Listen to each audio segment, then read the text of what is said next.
Hello mga best! Welcome back again sa ating channel at sa inyong mga bago dyan. Nice to meet you and welcome back sa inyong lahat mga best. Welcome sa inyong lahat. Maraming salamat sa patuloy na nanood dyan at nag-share ng inyong mga ideas and comments best. And marami kayong natulungan din sa mga comments ninyo. So sana nasa healthy, happy, and safe life kayong lahat mga best. And we thank God for everything. And we ask for forgiveness sa ating mga kasalanan and we pray na sana ibalik na ni Lord sa normal ang buong mundo. In Jesus' name, Amen. Shoutout sa inyong lahat mga best. From this moment, life has begun. From this moment, you are the one. Right beside you is where I belong. From this moment on, from this moment, as long as I live, I will love you. I'll promise you this. There is nothing I wouldn't give. From this moment I will love you as long as I live. From this moment on. Actually, itong kanta na to, may pagka-team song namin yan dati ni Mr. Cogner. May ganun factor te. So, kanina, kumakanta ako kanina, pero hindi pala naka-record. Diyos ko. Minsan may ginagawa akong bagay na mukhang ayaw ni Lord yun. Kaya, hindi mangyayari. Ganun factor. So, diretso ako magbasa sa isa sa mga comments sa inyo mga best. Kay Sister Australia. Shout out sa iyo, best. Basahin ko isa sa comment mo dito. Hello, good evening po, Ate Sally. Meron lang po akong itanong. Kasi po, may ka-LDR po ako. 3 months pa lang po kami. Pero, nagtiwala na po siya kaagad sa akin. Nagpadala na po siya ng package nung last November 5. Yun. Pero, hindi ko po siya nakuha. Dahil may pera siyang inilagay sa package na hindi po niya sinabi sa akin. Na may pera daw yun. At ito ay nalaman ko lang po siya sa custom. Na kailangan ko daw po magbayad ng money laundering. At pinapaalam ko po sa ka-LDR ko yun na taga-UK. Ayun. Taga-UK po siya. At ngayon ay nasa Cuba na po siya na-assign. Isang civil engineer po siya. Doon kaya hindi na po niya ako magawa ng paraan dahil malayo nga siya. Malayo na siya at sa UK. Malayo siya sa UK. Ayun, pa-advise naman po kung ano po ang dapat kong gawin. Kasi nga po gusto niyang gumawa ako ng paraan para maihatid sa akin ang package. Hindi ko po magawa kasi ang laki po ng babayaran, 50K. Na dapat ko daw pong bayaran sa custom dito sa Clark. Dahil ang layo po kasi ng Clark dito sa Maynila. Sana po ma-advise mo po ako tungkol sa package ng ka-LDR ko from UK. Ganun. So, ganun. Napasama ko. Ganun.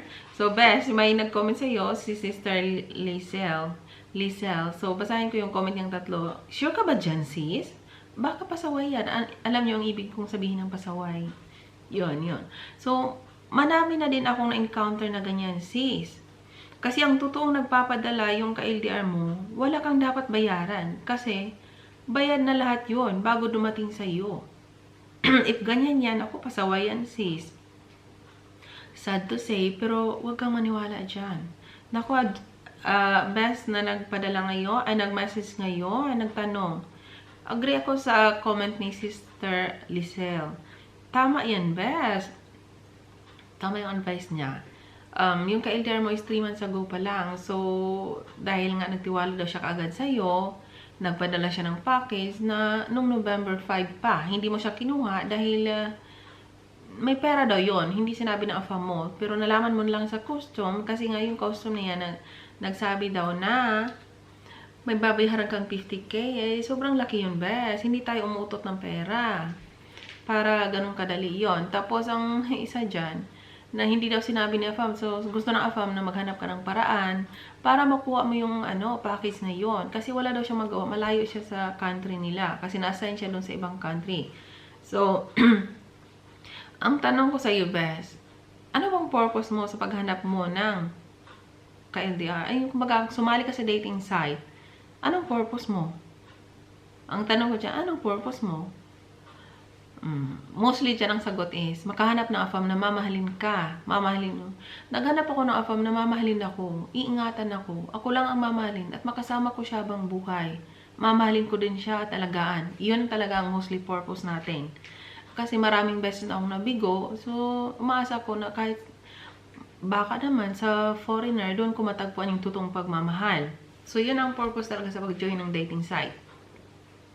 Itong AFAM na dumating sa'yo, so, tanongin din kita, ganito ba ang AFAM na gusto mo? Magbayad ka ng 50k? Sa performance pa lang na ganyan, best, eh dapat wala ka ng panahon dyan.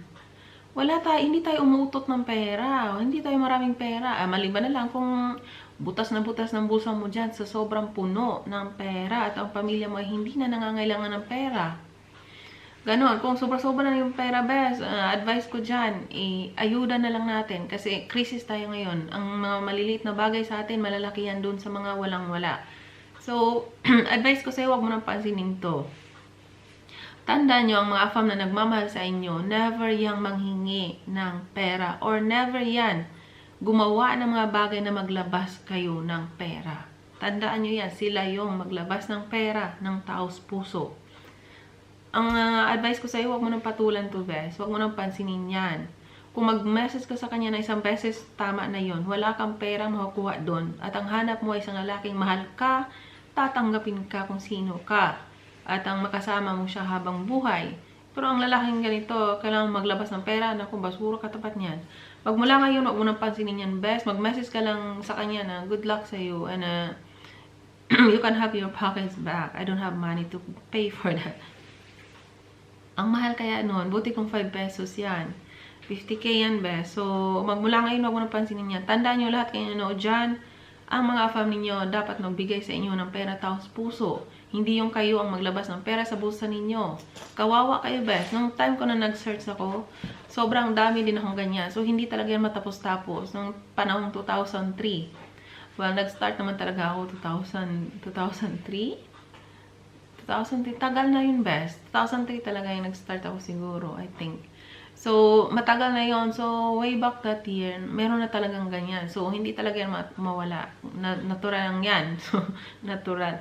So, nasa sa inyo na yan kung paano nyo dalhin yan. Kung alam nyo, hindi nyo type yung mga ganyan. Bakit nyo sayangan yung oras sa ganyang mga klaseng tao? Sobrang daming AFAM na matino. Mag-move on ka, besh. Maghanap ka ng iba para makatagpo ka ng AFAM na mamahalin ka. At hindi mo kailangang maglabas ng ganyang kadaming pera. Yun na nga, naalala ko na nga sinabi ko eh. Hindi tayo umutot ng pera, bes. Ganun. So, good luck sa iyo, bes. Huwag kang mag-alala. Maghanap ka ng iba. Maraming AFAM na matino. Mahalin ka at ingatan ka. At sila yung magpadala sa'yo ng pera na hindi mo na walang maraming sinasabi kundi tanggapin mo at gawin mo yung mga bagay na gusto mo. Makakatagpo ka nun, bes. Good luck sa iyo. Mahalin mo ang sarili mo at huwag kang masilaw sa mga pera na yan. Maraming pera dyan na putak-putak lang. Mahirap yung ganun. Kung gusto niya magbigay, magbigay na lang siya ng diretso kung saan mo siya withdrawin. Hindi yung ikaw magbigay. Good luck sa iyo, best. Ay, JR Almano on channel. Merry Christmas po. And salamat sa iyo, kaibigan. And advance Happy New Year din. Kay Sister Gina M. Ate Sally, hello po. Ang ganda ng voices mo. Talagang ikaw talaga ang idol ko. At sa lahat pa ng katulad ko na gustong-gusto sa mga advice mo. O at Ate Sally, favorite talaga yan ng AFAM ko. Halos all the time, paulit-ulit niya gusto kong kantahin pag mag-video call kami. At yung isa pa na favorite niya kay Celine Dion na Power of Love. Ay naku, ganun. So, ay naku, Ate Sally, super in love ang AFAM ko. Sana nga daw, ma-okay na ang lahat. Go lang. 30% lang muna. The feeling is mutual. Para sa sender po, naku, basura katapat niyan, besh. Daming trash kan dyan. Di po yan seryoso. Basta ganun obvious talaga, di totoo yan. Hanap ng iba. At pray talaga from the bottom of your heart. Thanks talaga sa pagbasa mo sa message ko, Ate Sal. Miss you more and more. Good health and God bless. Salamat, Sister Gina M. Talagang in love ka. Sana nga kayo na nga ang magkatuluyan ng afam mo. Doon siya nag-comment sa nagpadala ng package. So, ayun, nagpadala ng package na naman. Yun ang binasa ko rin ngayon. Ang dami talagang ganito. Mag-ingat kayo dyan. So, kay May Chin. Hello, Ate Sally. Always watching your vlog from Japan. Dati ginawa mo ng video yung tungkol sa afam ko na kakilala ko sa Facebook. Pasaway din yun. Pasaway din siya. Kaya binasura ko siya. Akala niya siguro dahil may pera siya, hahabulin ko siya. Ngayon siya yung naghahabol sa akin. Tama yung lagi mong advice sa mga gustong mag-asawa ng foreigners na mga Pinay. Ayun, gustong yun. Na ano ako sa binasura mo ba? So, ganun talaga ang dapat mong gawin. Pag mga pasaway, basura mo yan. Ayun, si Afam na ang naghahabol sa'yo. Ayun. Kaya kapag pasaway yung mga Afam ninyo, basura nyo yan. Mataas din ang standard ko sa mga lalaki dahil yung asawa ko dati, Japanese. Kaya kilala ko ang ugali ng mga Afam. Huwag kayong maging sunod-sunuran sa kanila. Tama, bes. Mahalin yung sarili ninyo. Kay Wilma Wanit, sana kakatawa ka talaga si Sally. Ngud-ngud talaga. Hindi mo napaikot ang sing-sing mo para sa akin. Nakalimutan mo na kasi niremind mo ang mga followers mo na huwag tumawag sa messenger. Thank you. Now, ikutin kita ngayon, bes. Ayun, nandito ka sa Sunrise Bash, katabi ng star. My future ka makatago ng perfect afam. Na thank you Lord ang masabi mo. Good luck sa iyo, Bash. Kung okay ang afam mo ngayon, igugugo mo lang. Sakyan mo lang yan. And kung hindi siya okay, maghanap ka ng iba. Kay Inday Tambay Vlogs. Merry Christmas, Ate Sally, and to your family. God bless. Salamat sa iyo, Bash, and same to you. Happy New Year in advance. Kay Marilyn Bijunes. Merry Christmas, Sally. Keep safe always. I love your channel. Ayan, maraming salamat sa iyo, Sister Marilyn Bijunes. Ganon. Salamat sa iyo, Best Advance Happy New Year. Manding ko diyan, keep on going, a good LDR advisor, my kumari. Kumari ko yan, afam yung asawa niya, ba? Siya yung ninang ng anak kong bunso. Kay Sister Angie A, kumusta ka na, Sister Angie A? Mukhang namumulaklak ang puso natin ngayon dyan. Good day, si Sally. Tama ka. Ang afam ko, sobrang busy yan sobrang busy. My work, panggabi siya. Pero, maski busy siya, ang dapat pahinga niya, ibinibigay niya lahat sa akin. Minsan, sinabihan ko, ipahinga naman niya, pahinga naman niya, sarili niya. Yung break time niya, pero ang sabi niya, mas lumalabas daw siya kung makita niya ako sa video ko. At, makausap ako. Kaya, give ko din ang time ko sa kanya. Ganyan ang afam ko, sis. Talagang, pinangangatawanan niya ang sinasabi niyang magfo-focus siya sa akin at sa akin lang. Halos sobrang dami ng time na binigay niya sa akin. Sana nga lang hindi talaga siya magbago. At lagi ako pray kay Lord na lalo pang tumibay ang relasyon namin. Thank you talaga ako kay Lord dahil siya ang binigay sa akin. Wala na akong masabi kung sa love and attention ay talagang sobrang dami ko niyan. Busog na busog ako. Sana lang kami na talaga. Maraming salamat si Sally for always giving more advices and inspiration to all of us. God bless us po and more power. Naku, good luck sa iyo, Sister Angie A. Just pray and believe it. In God's name, walang imposible. Tandaan niyo yan. Kay Sister Gina M. Hi, Ate Sally. Perfect talaga. Ang galing-galing mo magkanta ng magkanta. Nakatawa naman ako diyan.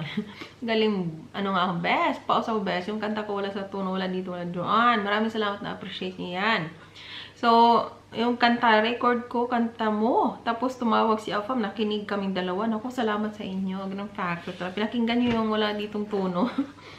Sobrang happy siya at gusto talaga niya makinig. Ang galing mo talaga, Ate Sally. Thank you talaga ng marami. I love you so much, especially you are singing, Ate Sally.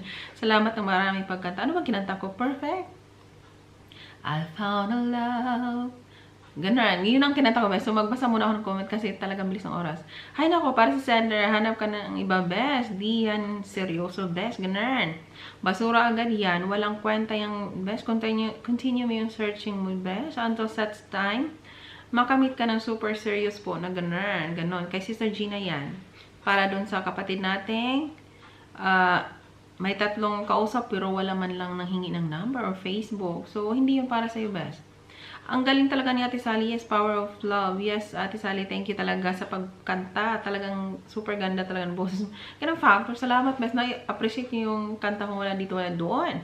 Naku, si Sister Gina Emma at Sister Angie A. Sila yung nakatagpo ng matinong afam. At thank you, Lord, ang sabi nila. So, kayong dalawa, mukhang yan na yung destiny ninyo, mga best. I-pray nyo lang yan. God knows. Anytime mangyayari yan na magkatuluyan na talaga kayo. So, kay Sister Angie A na sobrang in love din, tulad ni Sister Gina M, sila yung mga talagang nakatagpo ng afam sa kabila ng mga pagsubok, hindi sila sumuko. So, nakatagpo sila. So, good day si Sally. Para sa sender, tama ang advice mo, sis. Dating site na may bayad or libre, pareho lang yan. Nasa iyo best kung paano ka maghanap ng totoong afam. So, dapat wise ka at mapagmasid at pag-aralan mo mabuti. Kung sa una pa lang may maamoy ka, ganun. Kung may maamoy ka ng di maganda, bitaw agad best at samahan mo ng taimtim na dasal. Ang Diyos ay sobrang bait. Kung ano ang hilingin mo, ibibigay niya yan. Ibibigay niya yan sa iyo. Katulad ng nakalagay sa Bible, ask and you will receive. Seek and you will find. Knock and the door will be open to you. Ganyan ang lagi kong pinipray before, Sister Angie A. Pinipray ko yan lagi before. Kaya huwag kang mawala ng pag-asa. Besh, wala rin sa edad yan. Katulad ko, 59 na rin ako. Pero, nakatagpo din ako ng matinong afam. Kaya ikaw, Besh, sa sender, makakahanap ka din. Huwag ka lang mag-focus sa mga maling afam. Kasi, kung yan ang gawin mo, nako, hindi ka talaga makakahanap ng afam na matino. Ayan, good luck, Besh, and just continue hoping and praying to the Lord. God bless to all of us and more power to your channel, Sister Sally. Ayan, galing kayo naka-thumbs up sa inyong lahat dyan. Kay Sister Angie A. Yan, kay Sister Gina M, na in love din. Ang ganda mo talaga, Ate Sally, every time sabayan mo ng kanta ang mga vlogs mo. Lahat talaga kami dito lagi nakakasubaybay sa iyo. Sa lahat ng mga video mo. At mga pamangkin ko nag-aabang sa kanta mo. Masaya talaga kami. Thank you. Natawa naman ako. Natuwa lang ako dyan. Nag-aabang yung pamangkin mo, Besh. Shoutout sa mga pamangkin ni Sister Gina M. Shoutout sa inyong lahat dyan. At maraming salamat sa inyo. Pwede kayong mag-request. Pag alam ko yung request nyo, kakantahin kayo. Maging factor. Kahit wala dito, wala doon yung boses ko. At least natuwa naman kayo. Ganun. Salamat at na-appreciate nyo yan. Kay Sister Wilma Wanis, kay Sender, huwag kang mawala ng pag-asa. Ako nga, 12 years. Nagsisearch at daan-daan na ang na-meet ko. May mga bastos pa nga eh. May mga pasaway talaga. Maraming manluloko lang. Ayan, pray mo lang kay God na siya na ang mag-recommenda. Kaya siya lang ang nakakaalam. At nakakaalam kung sino ang taong dapat. Good luck and God bless to all of us. Tama, Besh. Mag-pray lang kayo. Only God knows kung sino yung afam na para talaga sa inyo. Kasi may mga afam dyan na nag-pray at nakita din ni Lord yon. At nakita ni Lord na kayo ang dapat sa isa't isa. So, the time will come. Yun ang tinatawag na destiny. So, pag ang destiny ay tamang panahon na talaga para sa inyo. Darating ang afam ninyo na wala na kayong ibang sasabihin kundi sunod-sunod na kayo. Sunod-sunod. Sunod-sunod. Ganun. Sunod-sunod na kayo sa mga pangyayari. At parang wala na kayong reason to say no. Ganun. Yan ang destiny. Kay Arlene Aspan, mga pasawayan best, pag pinadalhan ka ng package, wala ka ng babayaran. Ang ilalabas mo lang na pera yung tip na ibibigay mo sa delivery boy. Naku, tama naman yan, best. Nasa sa'yo na rin yung magbigay ka ng tip kung mabait ka. Pero yung babayaran mo para makuha mo yung package, naku, dapat malaking yan. No. Ro Abelia, Merry Christmas po, Ate Sally. God bless and stay safe po. Maraming salamat po sa pag-reply ng message ko. You're welcome, best. God bless you and your family. Ganong factor talaga. Kay Sister Magdalena Rosa, shoutout sa best. Ang galing mo mag-advise, sis. Lagi kita sinubaybayan, sis. Meron din akong afam. Halos 1 year na kami nag-uusap. Maganda naman yung communication namin. Pero parang ibang feel ko. Nahuli ko pa rin siya. Nagla-like at nag-heart pa din sa post ng kalahin niya. Naku, ibigay mo na lang siya dun, best. Kumbaga, hayaan mo siya. Ilang taon, mag-1 taon na kayo. Tagal mo na yan, best. Nag-ano pa siya, nag-heart, nagla-like. Ano ba to? Parang kumbaga, kung magla-like ka o nag-heart, normal lang naman yan. Pero pag dapat may kumpletong time and effort siya sa'yo, best. Ganun. Pero kung wala siyang masyadong time sa'yo, tapos nag-heart, nagla-like pa siya sa iba, eh, malay mo, dun siya mas in love, hindi sa'yo. So, dapat prangkahin mo na to. Sayang yung 1 taon, best. Nakahanap ka na sana ng matinong afam. At baka in that year, kung walang pandemic, napakasalan ka na. So, prangkahin mo tong afam, no? What is the purpose of liking and sharing your, kung ano bang ginagawa niya doon? Nagla-like siya, nag-heart siya doon sa comment na ibang mga babae sa kalahi niya. Pero ang parang uhaw na uhaw ka sa atensyon niya, best. Itong mga afam na ginawa kayong uhaw na uhaw sa atensyon nila, alam nyo ang katapat niyan? Sa mga laging nanood sa akin, alam nyo ang katapat dyan. Pag uhaw kayo sa atensyon ng afam ninyo, basura ang katapat niyan, best. Hindi kayo sumali sa dating site para gawin kayong parang walang silbi. Ganun. Hello, the feeling is mutual. Wala din silang silbi sa akin. Ganun. So, good luck sa inyong lahat mga best and stay safe and God bless.